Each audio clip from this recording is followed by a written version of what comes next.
Get off your knees, ref. You're blowing the game. You missed about 7 calls for us and you're gonna take all the blame. We might be winning if you hadn't noticed the teams are not the same.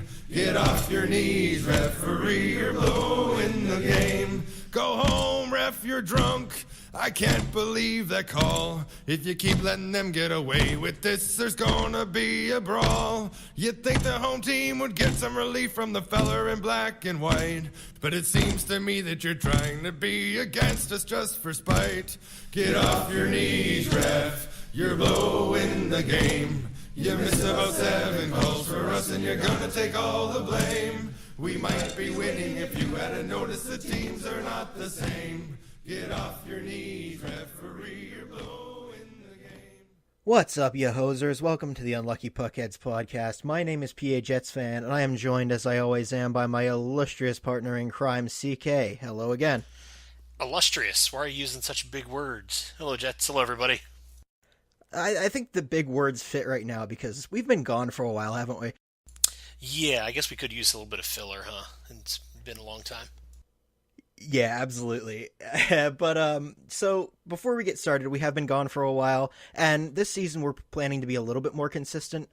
We're going to do an episode every week or so, and we're going to start that on October 6th. So look for our regular episodes starting then.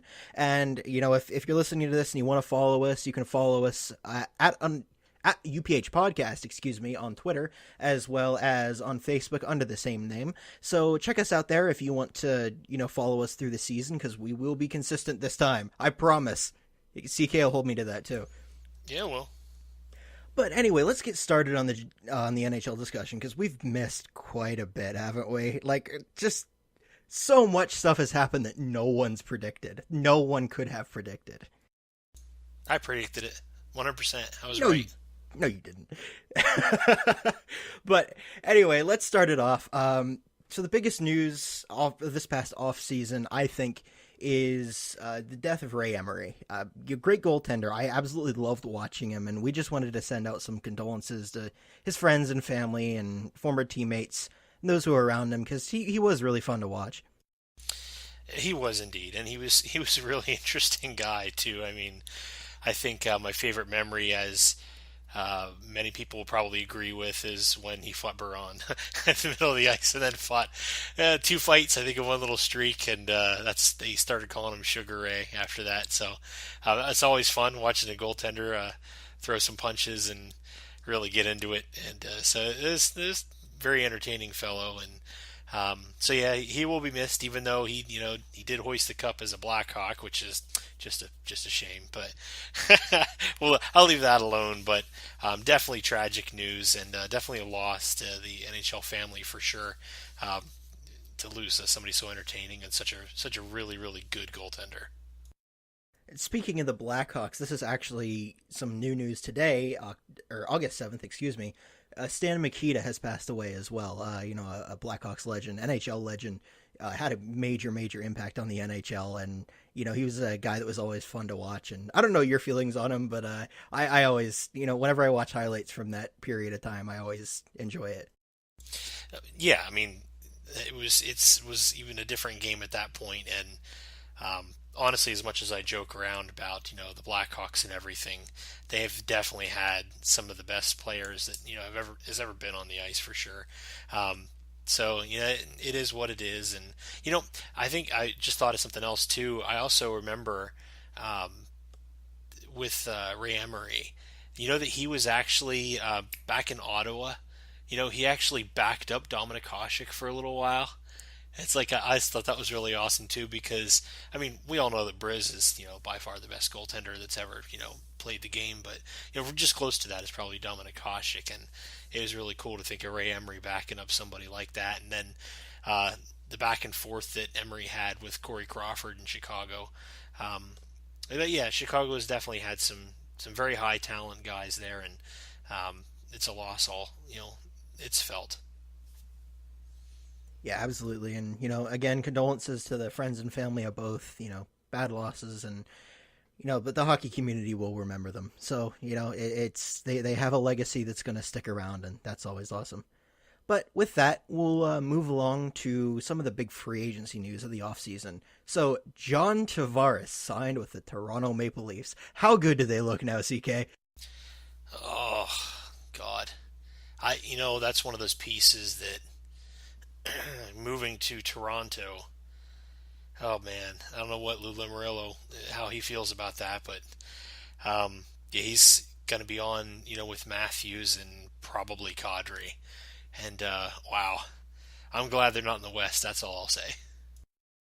Yeah, speaking of Lou Lamoriello, it's confirmed now that he was a sleeper agent for Toronto. He's, there specifically to get Johnny T to sign over. But no, the Leafs are pretty scary now. They have a lot of up and coming talent, and they have a good team right now. And as a Jets fan, I don't necessarily have the greatest relationship with the Leafs or Leafs fans, but even I got to admit they're going to be a threat in the coming years. Canada's coming back for sure. Pretty much a lot of the teams except for the Oilers and the Canucks as usual.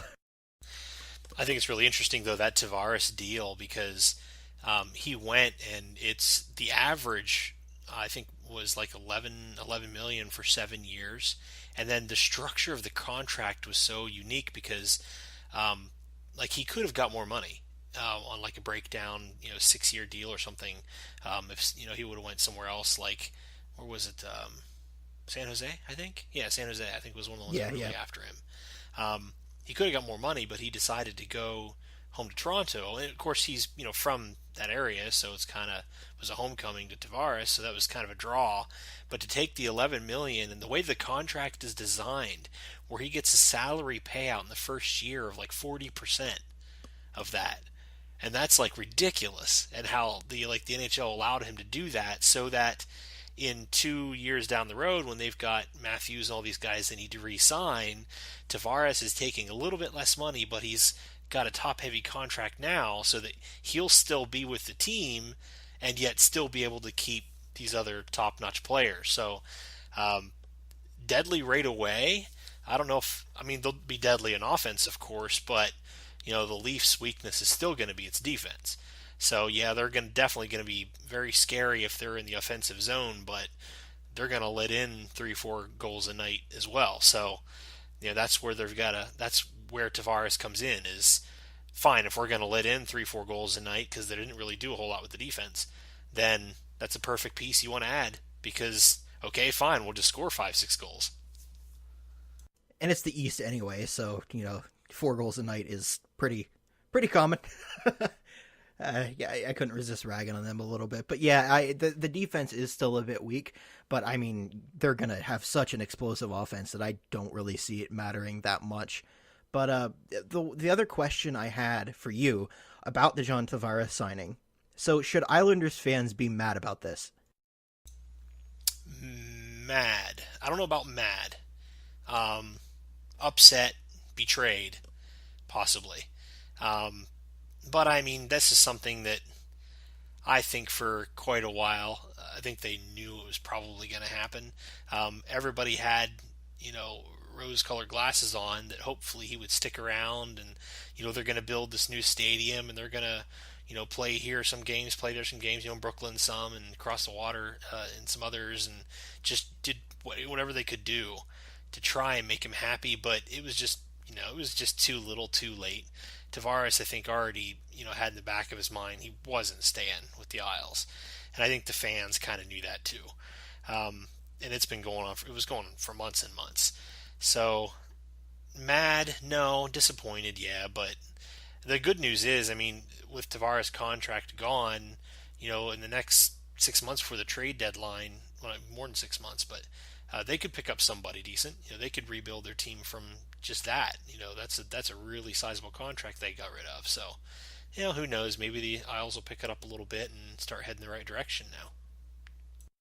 I am going to disagree with you there a little bit because the thing is, I agree with everything you kind of just said, but at the same time, John Tavares knew way beforehand that he was not going to be re-signing with the Isles.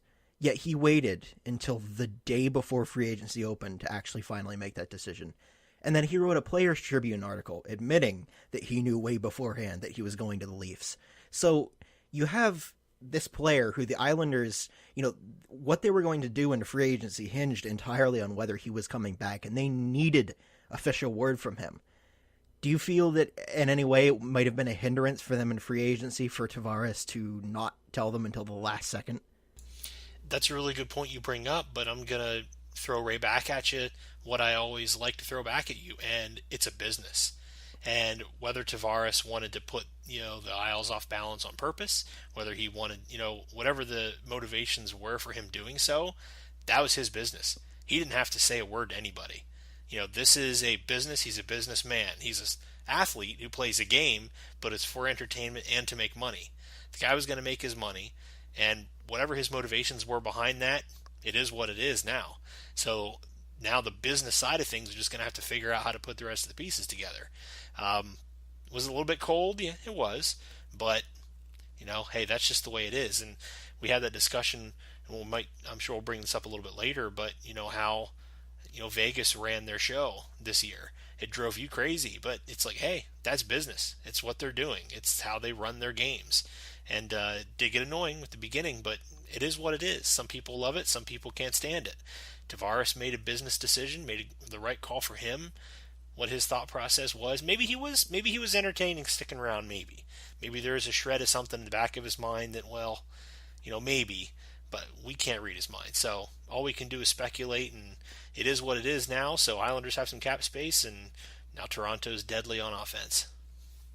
Yeah, and all I'm saying is that a lot of people were saying that Islanders fans had no reason to be mad, and they shouldn't be mad. I'm just saying I think they are justified in a little bit of anger, actual real anger towards John Tavares, because, I mean, he admitted it. He admitted it.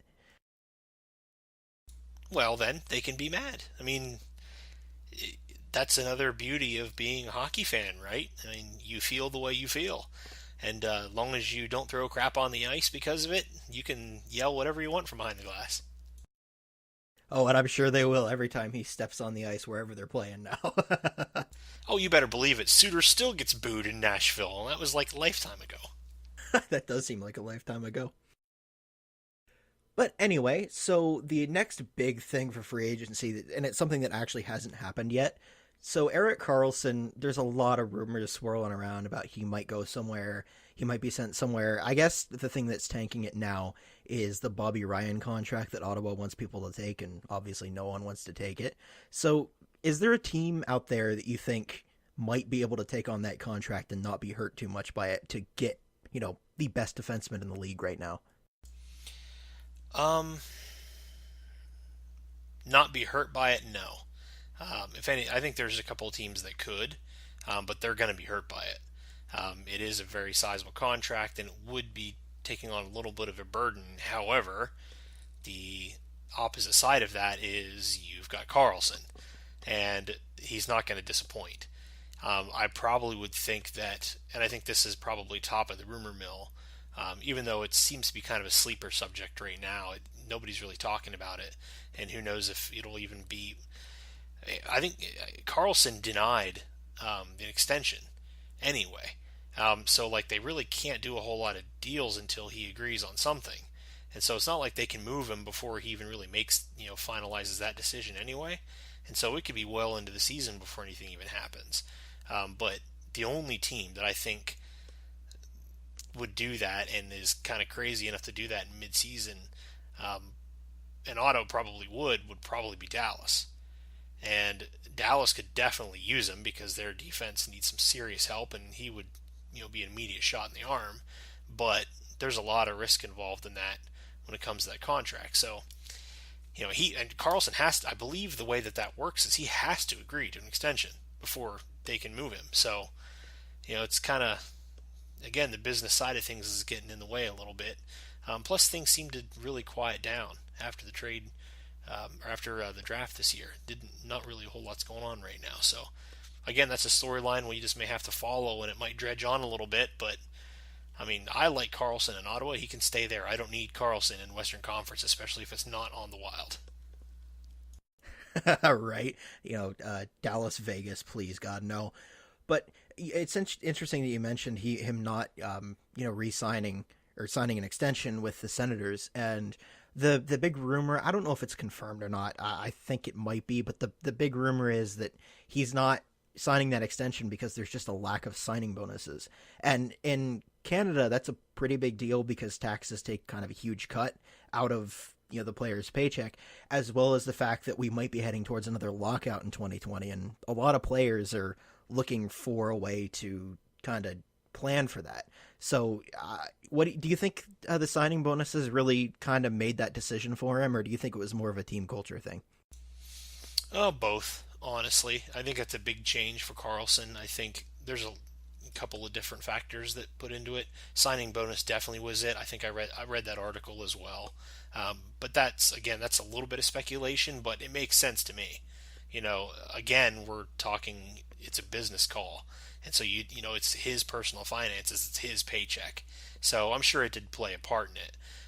But then also going from Ottawa to Dallas or wherever he would go, like the teams that were interested, it's a total culture shock for him. It's not Ottawa, I'll tell you that much. So I'm sure that took a part in it. And I don't know how much the possible lockout in 2020 is. I don't really call that looming. I think they kind of are. They're bargaining okay with that right now. So I think maybe next offseason we'll have a better idea if that's actually going to be a threat. I don't know if that's really contributing much to players' decisions right now, because you could go for a 2-3 year contract, and the lockout wouldn't hit you too bad. So, well, I guess we'll just have to see. Again, we might get an answer on that though before December, January. We'll just have to see what happens through the first course of the year. Yeah, it'll be interesting to watch everything unfold because there's a lot to unfold right now. And since we're on the topic of Erik Karlsson and the Senators are kind of in a bad place right now, aren't they? I don't know how it can get a lot worse for them. It's kind of a tire fire right now. I'll just go out and say that, and I feel like that's probably a big part of Karlsson's decision. Eugene Melnyk is not a good owner. He will never be a good owner, and I'd really like to see them get somebody else because it's kind of ironic that their biggest opponent right now is their owner. I completely agree with everything you just said. And Tire Fire is a perfect illustration or metaphor for that team. It is awful. The product they put on the ice is sad, except for Karlsson, and there's a couple other guys, but they're just not good. Period. It's not a good organization. The whole attitude of the team seems off. They always seem frustrated. It's almost like the entire team has lost a step in the past few years. So whether it's Karlsson heading out of there and they just blow the whole thing up and then start a brand new rebuild, but the management is never going to be any better under their owner the way it is now, and so it's going to take some drastic changes for anything to actually happen in Ottawa. But it better happen fast because people are not going to keep going to see that team. Canadians are very loyal to their team and very loyal to the sport, but it's bad. I mean, that place is going to start to look like Arizona pretty soon if they're not careful. Yeah, that's definitely what they're on the road to right now. And I mean, in my recent memory, this is probably the biggest turnaround for a team going from good to bad that I've ever seen, because they made the Eastern Conference Final and took the Pittsburgh Penguins to Game 7 2 years ago, I guess now. And I mean, you've been a hockey fan longer than I have, but this is the absolute fastest I've ever seen a team go from Eastern Conference Final to just absolute crap. The only one that I will say is Colorado in recent history. They kind of crashed and burned. I mean, they were nowhere near as bad as they were 2 years ago before. So they crashed pretty bad, but they obviously picked it up last year very, very decently. So I don't know what kind of slump it was, but it happened. And the other team that I know really, really crashed and burned in recent history is the Chicago Blackhawks in the 2018-2019 season. They were pretty terrible. I will clap for that every time. I love seeing them at the bottom of the division. Everything about that made me happy. But the thing is, I don't hate the Blackhawks as much as you do. So once they start coming back, I'm not going to be near as mad about it as you will. Oh, I won't be mad as long as Chicago or somebody else is the one that crashes and burns, not Minnesota. But because I mean the Jets aren't going to. The Jets are heading the right direction. I think Dallas is they're creeping there, but they're starting to head in the right direction. And I think the issue is I'm not sure if there is a team in maybe even the Western, well, not the Western Conference, but definitely in our division. There isn't like a team that's in our division that isn't heading in the right direction, and that freaks me out. So I guess we'll just have to see how that rolls out this year. My prediction, if you want to, you want to look at a team that maybe will be at the bottom of the division next year and that might surprise people, and this is kind of a shot in the dark for me, but the St. Louis Blues. I don't think they're going to be anywhere near what they were. Yeah, I can agree with that. I think. Well, I guess it all depends how they react to this past season, but Chicago can stay where they're at, and yeah, I can see that too. I can also see Colorado um, making a little bit of a slip again too. It depends. I know you wanted to talk about Minnesota and Winnipeg a little bit in detail in a little while, so I'll leave them alone. But um, there's a couple of teams that are going to be iffy in the Central. I think there's a couple of teams that might surprise us a little bit in the Western Conference too, besides just the Central. So we'll talk about that here in the coming weeks. But yeah, we'll just have to see how it all rolls out. And with that, we'll move on to some, past news and stop scaring ourselves with thoughts of the Central Division. So, the Caps this year had an incredible cup run. Just everything. I watched that entire series almost, and just every game, I was on the edge of my seat. Every game, I was just cheering so hard for him, and I'm so happy to see him finally get that. So, in your opinion, which players stepped up for them? Well, actually, you know what? I think really it was a major team effort, to be completely honest, um, because they needed to in order to play against that Vegas team that was they're so fast and so tenacious. I think really what happened with them, honestly, is that they finally got over that hump. And I think that once they got through that third round in the playoffs, then they were rip roaring and ready to go, and it was all for them downhill from there because they looked confident, they looked fast, they excellent playmaking. They didn't hit that wall that they always hit, and I think that made a world of difference. How can you look at that series and have me ask the question of what players stepped up and not say future Hall of Famer Brooks Orpik? He scored a goal. He scored a goal. That's incredible from that guy. Oh yeah, for sure. But no, like, it was a team effort. You didn't see anybody out there that was slacking. Every name on the ice was doing their job and doing it quite well. And it was poetic that, they've always had the trouble with that second round, and they've always had the trouble with the Pittsburgh Penguins. And that moment when they finally eliminated Pittsburgh after all of these years, I agree with you. That was a moment where they won the Stanley Cup in that moment, I think. Everything they knew from then on that they could do it. If they can beat the Pittsburgh Penguins in the second round, they can win the Stanley Cup, and they knew it all the way there. And Vegas just, Vegas had a lot of energy, but I think the thing for Vegas is they were all playing with that chip on their shoulder, They were all playing fueled by, wanting to get a little bit of revenge on their former owners, where the Caps were just playing for, some of the players' last chance to get a Stanley Cup. Some of the players that had been working so hard for it for the better part of, a decade or two. And Vegas just, you're playing like that and you're playing, trying to show the world who you are and what you can do. It's certainly a driving factor, but it's not near the driving factor you'll have when you've been working for the last how many years to get to that point. Yep, and it honestly was a tale of two teams where both teams had a winning attitude. They were looking in the right direction. However, by far, you always hear that little cliche of this team wanted it more. Well, I could definitely, you could definitely agree that the Caps really, really, really, really wanted it more. They had been through crap. Vegas was brand new.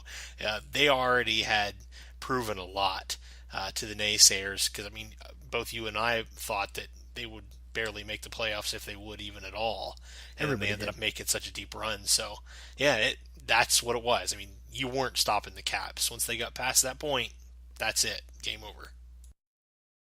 But Vegas did put forth a great effort, and especially in the conference finals against us, we weren't an easy team to contain. The firepower of Scheifele and Line and Connor and Wheeler, and the awesome goaltending of Connor Hellebuck, and they have nothing to be ashamed of at the end of the day. They showed the NHL, every single one of them showed the NHL that they're for real and that they can really do this. Now, I don't think that they're going to have near as good of a season this coming season, but I mean, they're riding that confidence, and even though they didn't win it all, they just, they had the best record of any expansion team ever for any sport, and they have a lot to be proud of, and, it's not a run that they should look at it as a failure, because it was truly incredible. And I hate Vegas. I'm saying that, and I hate Vegas. Yeah, I know. Yeah, I know you do, and I know they annoy you. And but yeah, you're absolutely right. They did a really great job, and the Jets actually, like you had said, the Jets were very impressive. I wasn't sure if they were going to be able to, actually take care of the Jets. That was a big question, but they did, and you're absolutely right in everything you just said. I concur, and I liked the entertainment factor that they brought into the game. I realize it did cause a little bit of delay at the beginning of some games, but I thought it was cool. I mean, it's showmanship, it's Vegas. They put the Vegas style on NHL, and I know a lot of people had a lot of fun there, so good for them. And for this year coming up, I also see a slide. I think they'll still make the playoffs. Maybe nowhere near as easily as they did. I think they're going to have to fight for it this time, but that opportunity is there, and they definitely still could. Now, I'm going to go on a little bit of a tangent here, because we had a lot of text conversations over the course of the final, or the playoffs in general, about their pregame shows. And, I kind of want to get it out there why I hate it so much. Now, I'm a fan of Winnipeg, okay? Winnipeg's a very small market team. Winnipeg is a city that was built on blue-collar labor. They were built on, humbleness and respect and not being flashy, and that's what they like for their players. That's what we kind of expect for our players and for our organization. And Vegas is the polar opposite of that. And, I'm not from Winnipeg.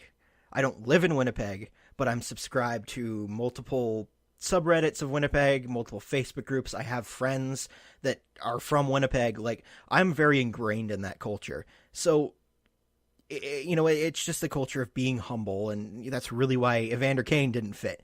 And so when Vegas comes out with their flashy, pregame shows that kind of distract from the main event, it kind of got to me.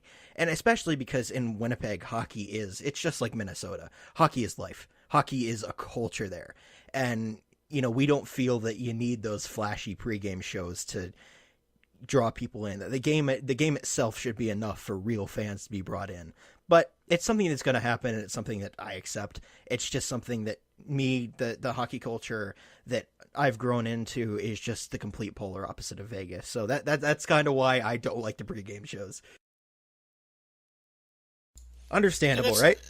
No, that's okay. I mean, like you said, we had those text conversations about it, and I see both sides of that. I do, but I don't know. It's like I said, it's Vegas. So when you go to Vegas, it's going to be Vegas style. Just expect it.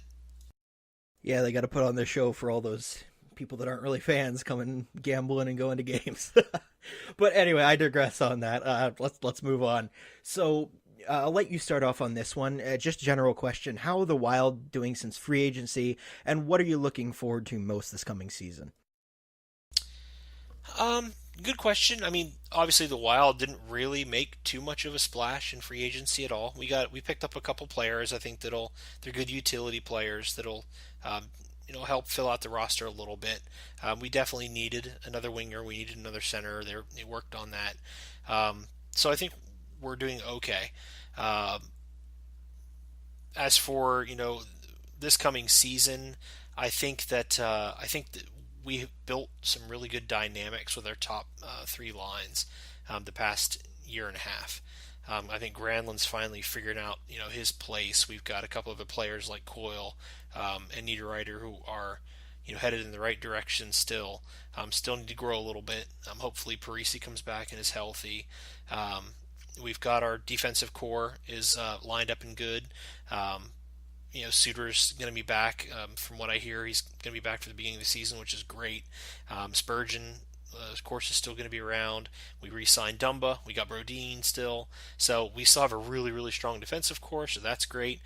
So I know that it's going to be still tough to play against us. And we kept Zucker. I really, really swore Zucker was going to go home. That's completely what I expected over the summer. I was dreading it, but he didn't. He signed for a good length of time in Minnesota, so he's going to stick around for at least 5 more years, and that's awesome news for us because he's explosive. He's going to be He's definitely going to be our best goal scorer for a couple years. So that's just the way it is. So that's what I think the Wild are up to. Yeah, and I do agree that you're in a decent position, and I still don't see a way at winning a Stanley Cup in the next 5 years, but you're definitely going to be that perennial playoff team. And for the Jets, really, we'll talk about Paul Stastny in a little bit in more detail because we have another part coming up. But really, we did basically nothing, which is kind of par for the course for our off seasons besides the draft. Losing Joel Armia hurt, but at the same time, we absolutely had to dump Steve Mason's contract. That had to go, especially we have Connor Hellebuck on a decent team-friendly, little contract here. So we needed that whale of a contract to be gone, and thank God Montreal was there to take that. But, and I just want to take a moment to really praise Joel Armia, because I don't know if you've ever watched him, but oh my God, the guy, Montreal enjoy him. He is so strong on the puck. He's a penalty kill god, and he'll just score these baffling goals out of nowhere where he skates through, 3 people on the defensive side and just whip it towards the net and it goes in. And that happens quite often. He's a guy that's going to fit in well with the Montreal organization, especially now that they have that other kid that I can never remember the name of, Kotkaniemi, that looks up to Joel Armia. So, it hurts for us to lose him, but, I'm also excited to see what he does, because he's one of the few players that I look at and I say, no matter where he goes, I will root for him because he works so hard every game. He's not your typical NHL superstar. He really has to put in the work for it, and he does. So it hurts to lose him. But other than that, in Stastny, we didn't do much. Dumping Mason's contract, that's about it. But yeah, so we're in a pretty good position, and we'll get into the details a little bit more here in part 2, which we will head over to right now.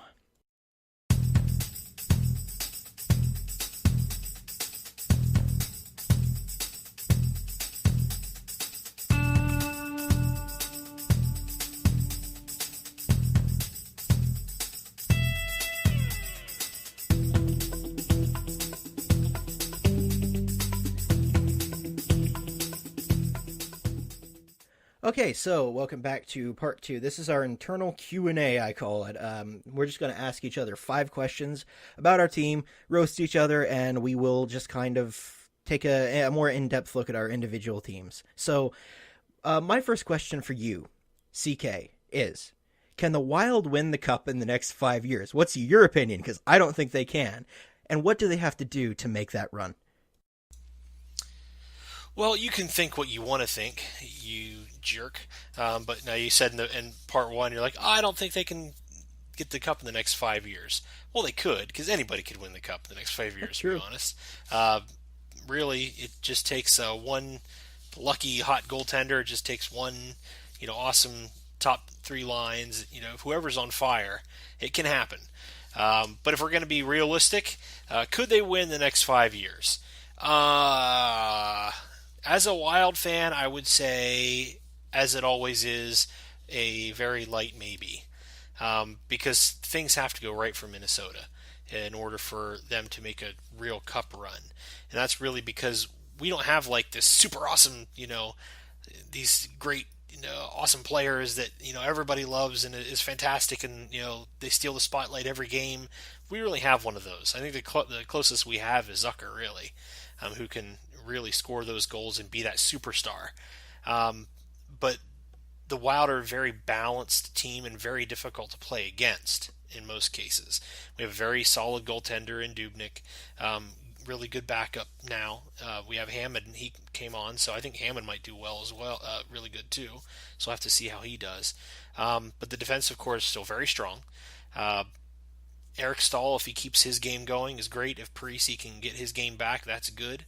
And so as long as we can score those goals, and the whole idea is, and we'll touch on this, I'm sure, here in a little bit too, but the whole idea is get past the second round.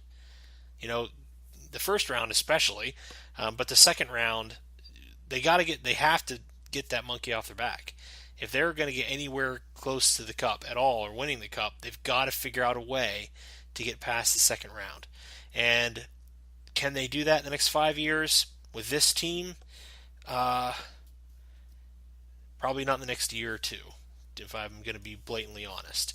We need to make a couple more trades. We need some second and third line wingers, definitely another strong center that can really, play the game and can really take some hits, deliver some hits, but can do so with speed. And we still don't have anybody in the position. I mean, Mikko Koivu, he's starting to add some years to his life here, so he's getting a little bit older. Eric Stahl, I mean, he's fantastic, but he's still a step behind everybody when it comes to speed, and his age is going to catch up to him here in a couple of years as well. So, looking down the road, is it possible? Yeah. What do they have to do to make that run? They need another Zucker, at least one. And I've said the same thing for the past 5 years. We need a superstar. And I don't really care who it is or how they get him, but we need somebody who will steal that spotlight. We need that person who's deadly. We need a Crosby. We need a Ovechkin. We need a Taves. We need a Kane. We don't have that. We have never had that. So that's what we would need, and you can just keep your opinions to yourself. Congratulations, you are now the Washington Capitals. Anyway, we're done. We're done. Part one. That's it. I'm done. I'm logging off. Goodbye. See ya. All right. See ya. I'll finish it myself. But okay, I'll move on before I piss you off any further. So, which player do you expect to have a breakout season in 18-19? That's an easy one, and that's Zucker, of course. He's been on the right direction for the past year and a half. More goals, more assists. His game has looked sharper. He's been more tenacious. He's stronger. He seems to get faster every year, which is awesome, especially for his age.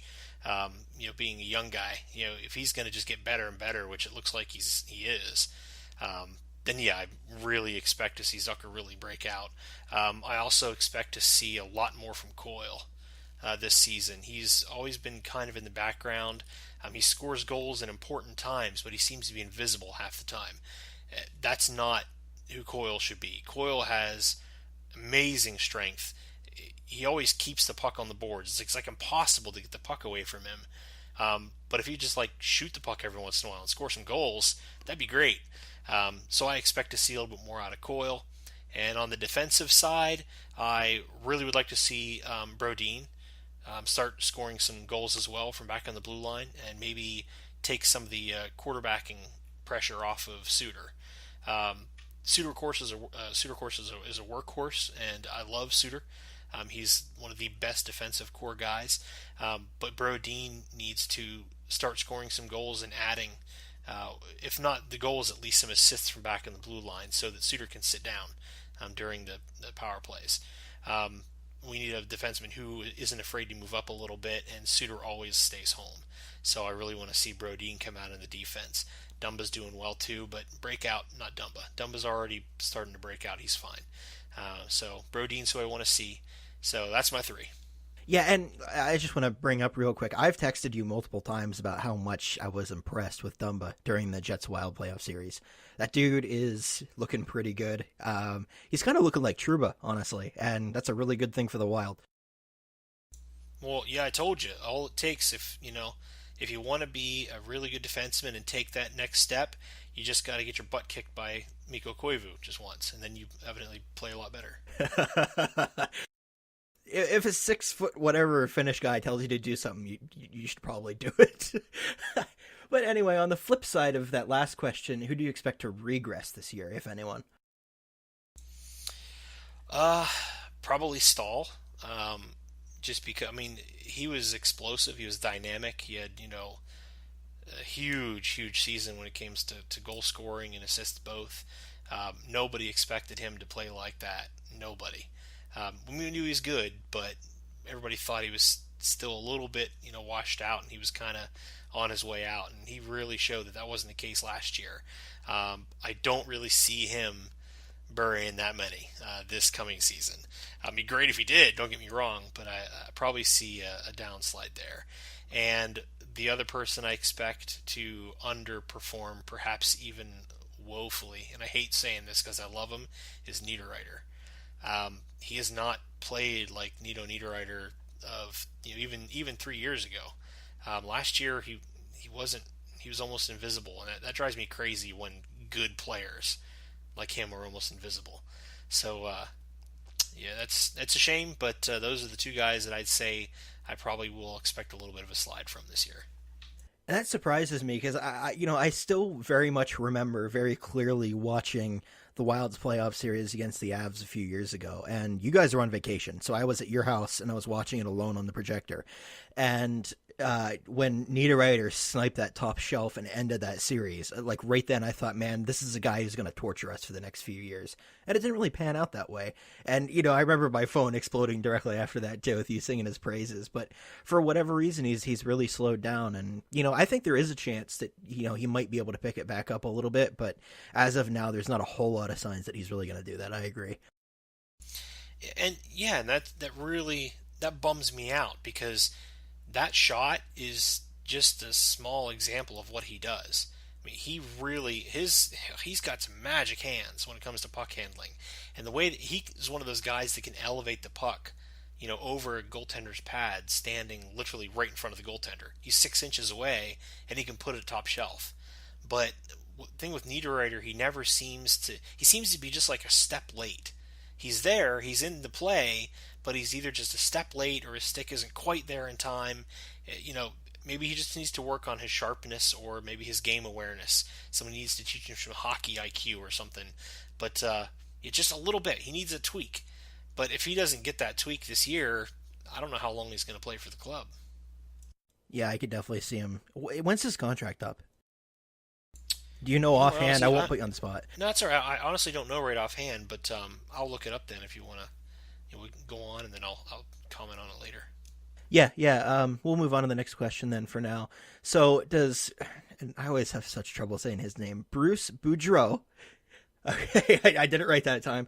Does he have the ability to coach the Wild to a Stanley Cup given his past? Now, I did send you, I remember, I really shouldn't have done this because it was kind of a crappy thing to do, but I sent you that urinating tree video, Bruce Boudreau or Legacy of Failure, directly after you guys were eliminated. I do apologize for that. But is he somebody that you can see carrying the Wild past the second round? Because that's always kind of been his bane. Do you want me to be brutally honest? And I'm sure Yes. you do. No. And that's one of the reasons why, he's a great coach, but when I heard that when he took over, I was like, why? Why would you do that? This is a team who 8 years in a row now, we've made the playoffs, and we can't get past the first or second round. And so you hired the guy that is notorious for not being able to get past the first and second round. It's like, why would you do that? So it's like, so honestly, no. But again, the coach only does so much. And so if Zucker gets hot and Spurgeon gets hot and Parisi comes back into himself, and if Niederreiter picks it up and Coyle, picks up his strong game, and Koivu actually starts playing power center again, like, there's factors that can go right. Oh, and if nobody breaks their leg, that would be nice too. But like, if those factors come into play, the team could win the cup, yes. Would I put a lot of that weight on Boudreau's shoulders and give him credit for it? No, not really. But it could happen. Do I think it will in the next couple of years? No, probably not. Yeah, and I like Frenchie. I really do, but that second round is a bane of his existence. But we'll see what happens. You never know. It's hockey. It's hockey. Anything can happen. But last question for you: what are your thoughts on the new GM, Paul Fenton? Fenton's a pretty good guy. I mean, he definitely knows hockey. I mean, he played hockey for a while. He actually played for Winnipeg for a little while. Did you know that? I don't know if you knew that or not. I actually did not know that, no. Yeah, he did. He played for Winnipeg. He played for a lot of teams. He played for He was like the Rangers. I think he played in Ottawa. He played in Hartford in like the early mid '80s. Just I don't think a lot of games, but he did. But so he knows the game. He's really good. I mean, he was an assistant GM with the Preds, and he was also, I think it was even at the same time, but he was the GM of the Milwaukee Admirals, and they were a pretty decent team. So he knows the business. He knows like that side of things, like our conference. He's familiar with that, and the Central Division. He knows how the team makeup is. I'm kind of just curious to see how things go, like the first year or two. I actually like what he did in the off season because he didn't really do much to change the team dynamic at all. Because I think that was the right call. Because if Chuck Fletcher was still our GM, we'd have probably paid some 43-year-old guy $6 million to come play on our team for 3 months. That didn't happen. He actually brought in a few younger guys, which is great. Not big key players, but it filled some minor spots that needed filled. And he didn't change anything. He's letting Bruce keep the team. He's letting the lines stay almost exactly the same because, I mean, let's face it, the last 3-4 months of the year, the Wild were rolling. They had good lines. We were playing well. So why mess with it? Those lines played decent in the playoffs. They just couldn't get past that first round, and that's because you guys were great. I can't say you weren't. So, why try and fix what's not broken? For once, we had a GM that didn't do that. That didn't go, oh, here, let's try this piece, and oh, let's try this piece, let's try this piece. We had a GM finally say, we got a good team, let's roll with it this year, and we'll see what happens. So he's got my respect right now, and we'll see if he keeps it down the road. Yeah, it's just good to get rid of Chuck. I'm going to call Buffalo about this aging Winter Fletcher. Winger, excuse me. But yeah, I think that Chuck being off the shoulders of the Wild is a great thing. And I don't know about Paul Fenton that much, but I mean, the future can't get much worse, I don't think, than all those horrible contracts that were signed under Fletcher. So. I always prefer a general manager who really played professional hockey on the NHL level. That does give them a little bit more of a knowledge about the insides of the game, because you got to know how players think and feel, and you have to have gone through that experience to really get it.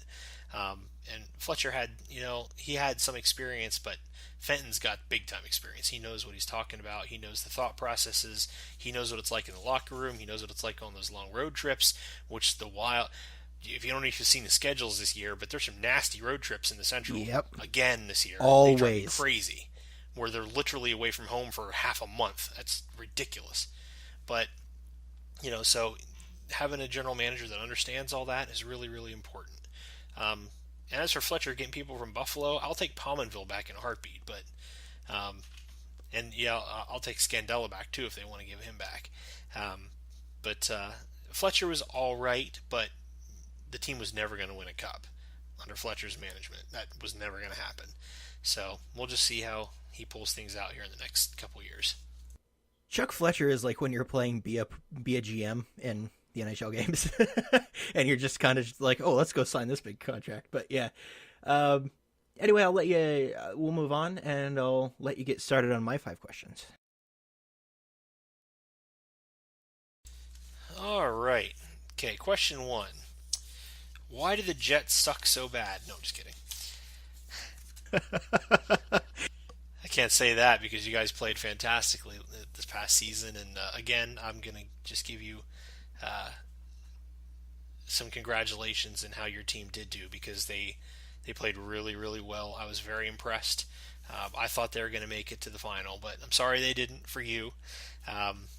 Pissed off that they beat us, but hey, that's the way it goes, and they were definitely the better team, so I can't, on a professional level, I can't complain about that. Yeah, and I just want to interject here really quick, just to make mention of the fact that this was our best year ever in the history of both 1.0 and 2.0. So yeah, I just kind of wanted to bring that up and make sure that was known, because yeah, we did have a good season, and it was our best so far, and it really was a joy to watch. But anyway, go ahead.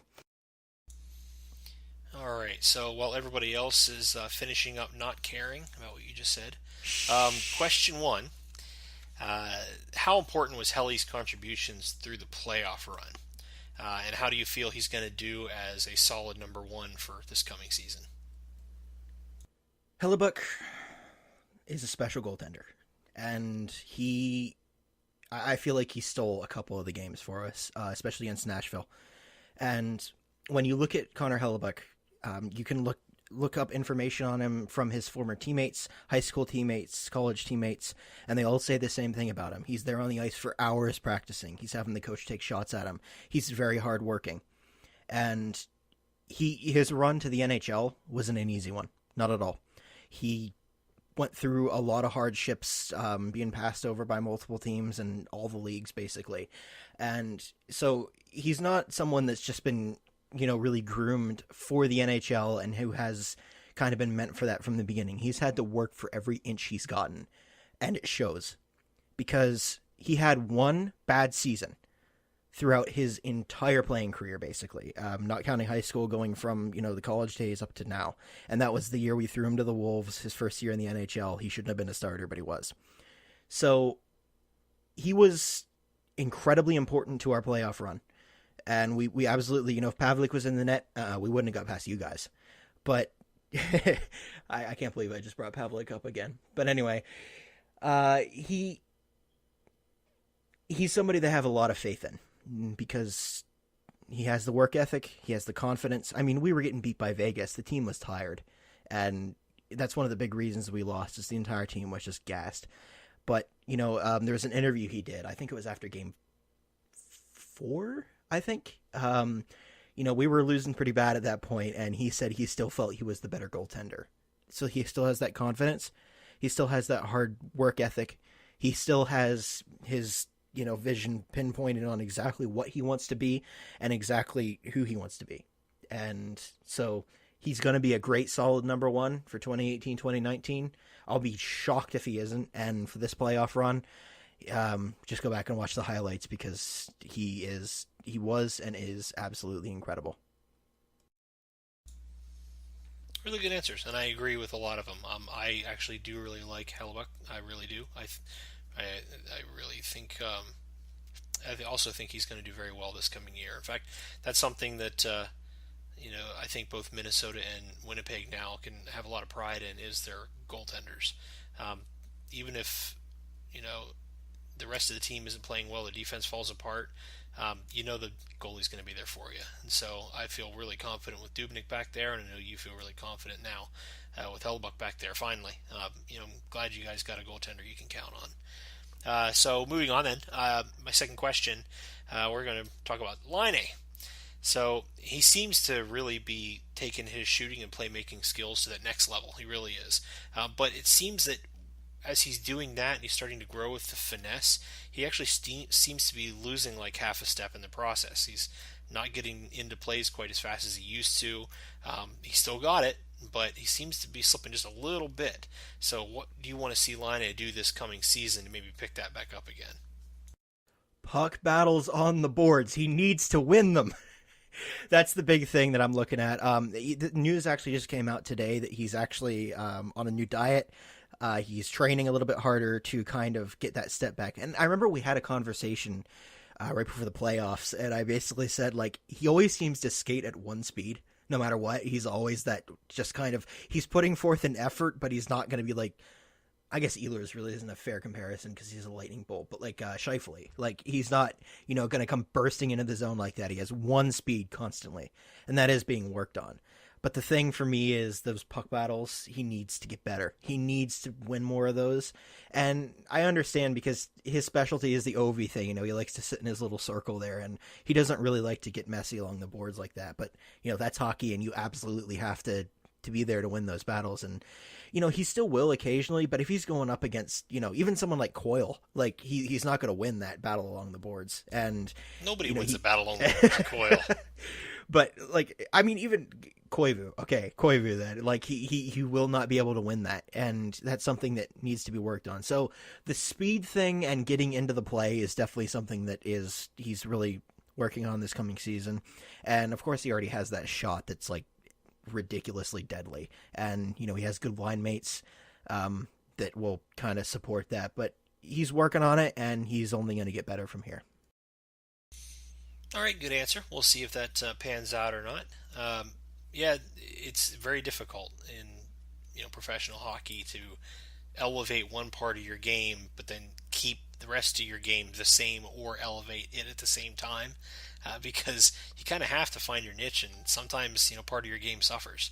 Um, but yeah, hey, if anyone from the NHL happens to ever listen to our podcast, if you're fighting along the boards and you see Charlie Coyle come in, just go ahead and pass the puck to him because he's going to get it anyway. So don't worry about it. All right, question 3. Koivu, you can fight though. Koivu will probably just pass it to one of your defensemen anyway. Question 3. Stas was an interesting piece in the Jets team dynamic through the playoffs. I think he played really well. So how do you feel about Stastny's departure balanced with the pickup of Trouba? Okay, so the first thing I'm going to talk about here has to do with both of them. So Winnipeg is obviously a small market city. It's a city that when we're not winning, like it was very clear when we weren't winning that not many people wanted to come here or come to the city.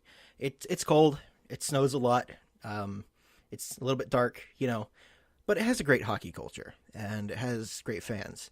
So when a player like Stastny comes in and he spends a couple months with us and says he adores it and says that he loves the city, he loves the fans, he loves the team, that means a lot. And same with Trouba. He said that before. That it means a lot to us because not many players are going to say that. So when you have, like for Paulie Walnuts, when you have him just randomly go to Vegas one day, it really wasn't, we heard nothing about negotiations until a few hours beforehand. Like it was just completely random. It really felt like a betrayal. It really did because he had expressed his love, and more so than I think it would be for any other NHL team except for maybe like Ottawa, because we're so small and, we take it to heart when people say they like it here, and that hurt. And, we did send Joel Armia away to get him, but at the same time, I can't argue with that trade either because, if we did sign Paulie Walnuts, we would have had a hard time keeping Wheeler and Laine. Both. Yeah, and you don't want to lose either one of them for sure. No. They're both, like, I texted you a couple times during the playoffs, especially Scheifele and Wheeler were like the best 1-2 punch in the NHL, I felt. They were really good together, and Laine's Laine, so, like, we absolutely had to secure them, and, it is what it is for him. I hope he goes to Vegas, and I hope every time he steps on the ice in Winnipeg, he's booed, but, we'll see what happens. Got to accept it. He made his decision. We feel betrayed by it, but we got to look forward. We were all right before we had him. We'll be all right after we have him. Trouba, same situation, and he doesn't want to play here. He's expressed before he does. He's expressed before that he likes the city. He doesn't. He's like Evander Kane. He's the same way. I mean, he has his own brand of clothing. Like, he's a very flashy person. He thinks very highly of himself, and it's just not something that really fits in well with the culture of Winnipeg, and I talked about that before. But, he's somebody that's going to bring in a lot of trade value. So we might play him for a little bit of this season and try to get another defenseman. And, the thing about Trouba is that we made so many concessions for him. He wanted to be paired with specific people. We paired him with specific people. He wanted to be on the right side. We played him on the right side, and he still pulls this contract stuff. We're going to get something good for him, but his time in Winnipeg is not long. He's not long for this city. And he's a good player while he's here. He'll do well this year, as he always does. But at the end of the day, we're not going to sign you for $7 or $8 million if you're not putting up 40 points a season as that type of defenseman. And, I'm sad to see him go, but it's a done deal at this point. Good comments. Can't argue with any of it. So we'll just move right on then. So my question number 4 then is, do you see the Jets leading the Central Division this season? And how deep in the playoffs do you think you can go again if you make it again, which I'm sure you will, but how deep do you think you'll go? You want me to be bold? I'll be bold. I'll say win the Stanley Cup. We have, I think, of all the teams in the NHL, we're up there with like Toronto, and I think Nashville is still a major contender for that to win the Cup. And I think we're definitely in the top 3 at least. So leading the Central Division, that's a really tough thing to do, and I'm not going to try and make a prediction on that. I would like to see it happen, but at the same time, we've got Nashville in the division, we've got St. Louis in the division, we've got Dallas in the division, Colorado. Like, we have tough competition, and it's hard to look that far out and see that, because it's a tough division to play in, and I'd like to see it. I think it's possible, but there's no way I can predict that. As a Winnipeg fan, of course, Minnesota doesn't exist. Well, I mean, as of late, we've seen to be Minnesota's kryptonite. So, especially with Line A. Line A really likes you guys. But I just don't, no offense, but I just don't see the Wild jockeying for like that, top position like that. Again, things just have to go right. I mean, it all depends if things can happen through the course of the season. Like if Minnesota stays healthy, they can be very dangerous compared if something happens to Line or something happens to Hellebuck. Things can happen to any team during the course of a season that you don't see coming. But if you look at lineups and say, okay, look at these lineups, and we're just going to say that these general lineups are going to be healthy all year long, then yeah, of course I'd agree with you, because just look at how things went last year. Yes, the Jets are a better balanced team right now than Minnesota is. I actually think we had talked earlier about the Blues maybe being a little off balance, but I think the Blues probably have just as good a balance of a team as Minnesota does, if not even a little better. But you never know how the course of things are going to run out in the season. Don't scare me by saying stuff about Hellebuck getting hurt, because that's our weakness. That's our big weakness. Hellebuck gets hurt. We have the kid Comrie, who he's not quite NHL ready yet. He's getting there. He's not quite there yet. And then we have Laurent Brossoit. And I think we only signed him because he was like the cheapest person available, and we don't have a lot of cap room. And we're, especially in the years coming, we don't have a lot of room to bring in a really big backup goaltender, someone like Saros or Stalock. We just can't do that. And if Hellebuck goes down, we're in trouble. And do you think that if we had kept, the top D pairing, and we had, Suter and Dumba or Suter and Brodin on that top D pair every time Liney stepped on the ice, how much easier do you think the first round of the playoffs would have been? If Suter was healthy, it would have been. I think you guys would have won one more game than you did. The thing about it is there's so much talent on those first two lines that you can have.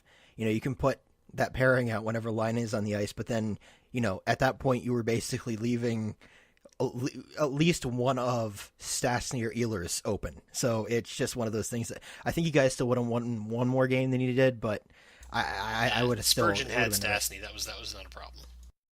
He did shut him down quite a bit, didn't he? But point stands. You're pretty much always going to be leaving somebody open, and especially Ehlers.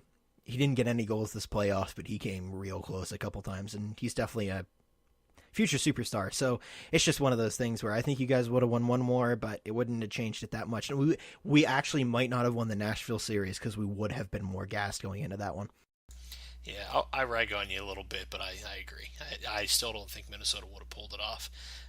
But let me go ahead and just do a shout out to Mighty Mouse, because you could put Mighty Mouse up against Line and he'd shut him down. I don't know how that kid does that, but boy, he can really play D, man. I don't know how he does it, being, what is he, 5'9" or whatever. That's awesome. All right, awesome. So my last question then would be, do you think, I love this question, by the way, do you think there will or should be a conference reorganization next year when Seattle comes to play? And if so, what would you like the Western divisions to look like, or all the divisions? Like, how would you like that to be organized? Are you offering me a chance to not be in the Central Division? Yeah, I would take that. I'm offering both of us a chance not to be in the Central Division. But so the thing that I would really want to see, and that's really intrigues me about this specific question, is if they reorganize the divisions. I want to keep Minnesota, because that's our rivalry is still building, and it's not as strong as it is with some other teams, but I love it. Every time we play, we hate each other. We absolutely hate each other, and it's a blast to watch. But and I would also like to, and I know it doesn't make a whole lot of sense geographically, but I want Vegas to be in our division. I want them to be the perennial. I hate this. I hate these. I want them to be like my Blackhawks for you. Just to be that team that I absolutely hate and it's in our division and it will be the eternal struggle against them. And additionally, I want to see Calgary in a division with us. I want to have another Canadian team to play. See, that's close to what I was thinking too. I think that Vancouver down, not Vegas though, but Vancouver down around with Vegas and then over to Arizona and then Dallas, and maybe St. Louis, how that would break out. I would like them to have their own.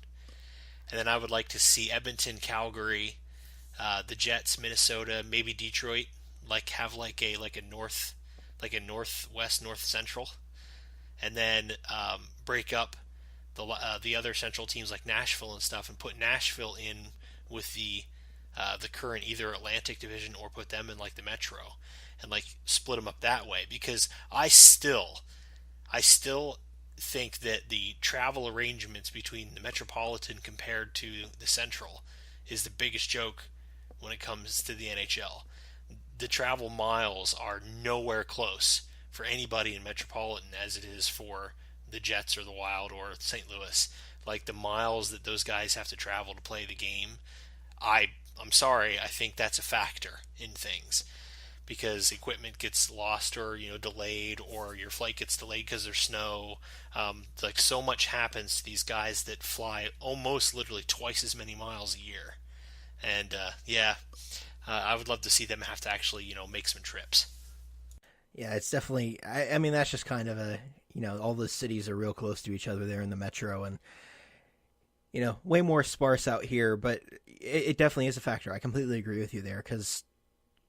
There's a lot of. I'm thinking about because there's 3 Canadian teams in the East, yeah, and there's 3, yeah. So going through customs and stuff too, which I'm not quite sure how that works, but I'm sure that plays a factor as well. Having to play a little bit more Canadian teams, but at the same time, it's just kind of a side effect of the geographical location of all the NHL cities. And it's not something that's going to be easily fixed, but I definitely see your point, and I would like to see some sort of a rearrangement to make it easier on us. Because, like you mentioned before, I mean, we have road trips now that are, we're going to be away from home for a month, and then when we do get home, we're going to be taking 2, 3, 4 hour flights here and there, from where we're going to get home, and then we might have a game that night. And it's just the geographical location just isn't good out here as it is. But yeah, that's exactly what I was going for. I just wanted to throw out real quick. I did look it up, and I forgot. Niederreiter signed a 5-year extension last year, so we've got Niederreiter for 4 more years yet. Ooh, that might hurt a little bit. But we'll see how that pans out because he could turn it around, but we'll just have to wait and see. Hockey is a wait and see game. But anyway, I think that's it for our podcast tonight. Do you have any closing comments? Not right now. I would like to see if any more trades happen to pop up here before the season actually starts, or shortly after camp. Sometimes some teams can make a little bit of a splash, and guys got to grab their bags coming out of their practice right before preseason. So I'm also excited to see. One of my favorite times of the year is during the development camps, and when some of the young guys from the minor leagues are trying to make it into the NHL.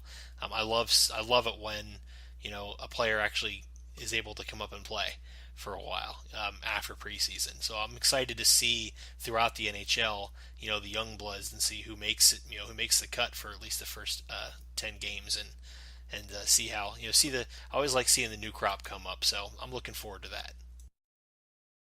I have one more question for you. When is Stefan Veilleux's name going to be raised into the rafters in Minnesota? He's not going to be raised in the rafters. His name is already. He has the first aid room dedicated to him right now. And then there's a the office of team psychology, or the team psychologist. Yeah. He funded that too. Nice. All right, but anyway, that's it for our podcast tonight. Again, If you want to follow us during the regular season, we'll be releasing our first official We're Covering in the Games episode on October 6th, and then every Saturday thereafter. You can also follow us on Twitter at UPH Podcast. Same place on Facebook, Unlucky Puckheads Podcast. UnluckyPuckheads.podbean.com is our main source for the podcast, and it's going up on iTunes and Google Play as well. So check us out there. Follow us on social media, and yeah, we'll see how this next season goes, and hopefully it's not too bad for either of our teams. Thanks for listening, guys. Yep. Oh, and a real quick, I want to give our sincere thanks, of course, to Briz Goloff, without whom none of this would be possible. Yes, this podcast wouldn't happen without Briz. Speaking of that, I almost forgot, and I really shouldn't have. Thank you to the Donnybrooks for our opening intro song that is called Get Off Your Knees Ref. Go check them out. They're an amazing band. They do a lot of hockey-themed stuff. And thanks to Eva Ashley from Fiverr for our logo. That's about it for tonight. Thanks for listening. I'll see you next time, CK. Yep, for sure. Good night, everybody.